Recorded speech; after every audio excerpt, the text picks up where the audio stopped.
বন্ধ কারখানা পুনরায় চালু করতে ৬০,০০০ কোটি টাকার প্রণোদনা প্যাকেজ ঘোষণা করেছে বাংলাদেশ ব্যাংক। এর মধ্যে ৪১,০০০ কোটি টাকা দেবে বাণিজ্যিক ব্যাংকগুলো। বাংলাদেশ ব্যাংক নিজস্ব তহবিল থেকে ১৯,০০০ কোটি টাকা দেবে বলে জানিয়েছেন গভর্নর মোহাম্মদ মোস্তাকুর রহমান। ২৩ মে বাংলাদেশ ব্যাংকের প্রধান কার্যালয়ে আয়োজিত এক ব্রিফিংয়ে তিনি এসব তথ্য জানান। এখানকার ফান্ড স্ট্রাকচারের মধ্যে যেটা আছে ৪১,০০০ কোটি টাকা, যেটা এর মধ্যে ক্লোজ ইন্ডাস্ট্রি অ্যান্ড সার্ভিস সেক্টরে আমরা ২০,০০০ কোটি টাকা রিফাইন্যান্স করব। সিএমএসএমই যে সেক্টরে সেখানে ৫,০০০ কোটি টাকা, এগ্রিকালচারাল অ্যান্ড রুরাল অ্যাক্টিভিটিসে ১০,০০০ কোটি টাকা, এক্সপোর্ট ডাইভার্সিফিকেশনে ৩,০০০ কোটি টাকা, নর্থ বেঙ্গল এগ্রিকালচারাল হাবে ৩,০০০ কোটি টাকা। গভর্নর জানান, এই তহবিলের ঋণে সরকার ৬% সুদ ভর্তুকি হিসেবে দেবে। গ্রাহক পর্যায়ে ঋণের সুদের হার হবে ৭%। রিফাইন্যান্সটা করব মূলত ৪% ইন্টারেস্টে, এবং বড়োয়াররা যারা লার্জ বড়োয়ার তারা হয়তো আমরা স্প্রেড সেখানে 3% ব্যাংকে দিব, অর্থাৎ 7%-এ তারা পাওয়া উচিত। তবে হ্যাঁ, স্মল ক্রেডিটের ক্ষেত্রে আপনারা জানেন যে এটার ম্যানেজমেন্ট কস্টটা একটু বেশি হয়, সেই ক্ষেত্রে ইন্টারেস্ট রেটটা এখনও বেশি আছে, তখনও হয়তো একটু বেশি যাবে। ব্রিফিংয়ে আরও জানানো হয়, এই প্যাকেজের মাধ্যমে বন্ধ কারখানা পুনরায় চালুর পাশাপাশি নতুন উৎপাদন সক্ষমতা তৈরি হবে।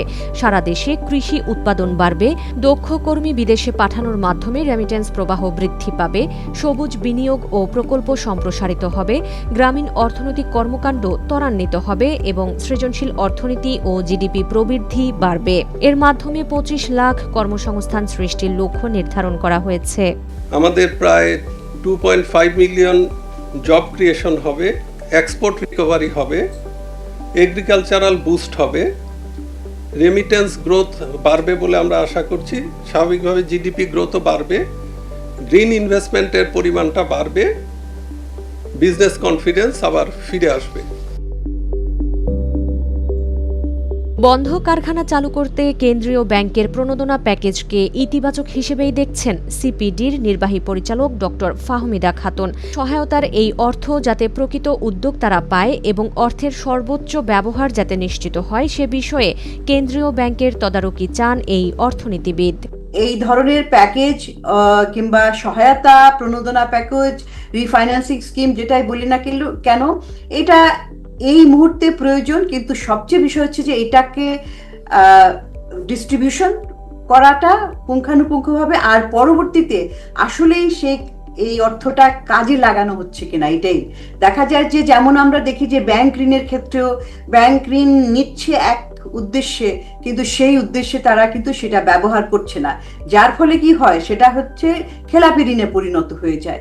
তো সেই ধরনের আমরা সরকারের যে অর্থ এবং জনগণের যে করের অর্থ, সেটা যাতে কিনা ভালোভাবে ব্যবহার হয় এবং উদ্যোক্তা এবং জনগণ এবং যারা কর্মসংস্থানের চাকরি প্রার্থী তাদের সকলের জন্য যাতে ভালো হয়, সেরকম একটা আমরা দেখতে চাই, এটার বাস্তব প্রয়োগটা দেখতে চাই।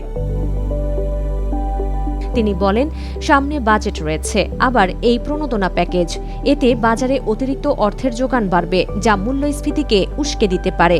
এই যে ৬০,০০০ কোটি টাকার একটা প্যাকেজ, বাজারে এত পরিমাণ টাকা গেলে এটা তো মূল্যস্ফীতির উপর একটা চাপ পড়বে। তো কিন্তু যে বিষয়টা, যে এটা যদি একটু ধাপে ধাপে দেওয়া হয় তাহলে হয়তো একবারে একটা চাপ পড়বে না এটা বিষয়। কারণ খেয়াল রাখতে হবে যে আমাদের এখন সামনে বাজেট আসছে, বাজেটেও কিন্তু অনেক ধরনের ব্যয়ের প্রতিশ্রুতি রয়েছে, এবং আমরা যতটুকু জানতে পারছি যে একটা বড় বাজেট হবে, অর্থাৎ কিনা সেখানে ব্যয়ের খাত অনেক প্রসারিত হবে।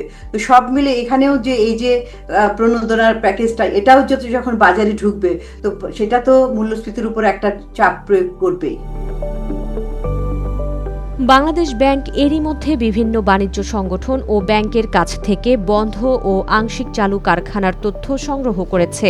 এতে ১,২০০টির বেশি শিল্প ইউনিট চিহ্নিত করা হয়েছে, যার মধ্যে বড় ঋণ গ্রহীতাদের পাশাপাশি ক্ষুদ্র প্রতিষ্ঠানও রয়েছে।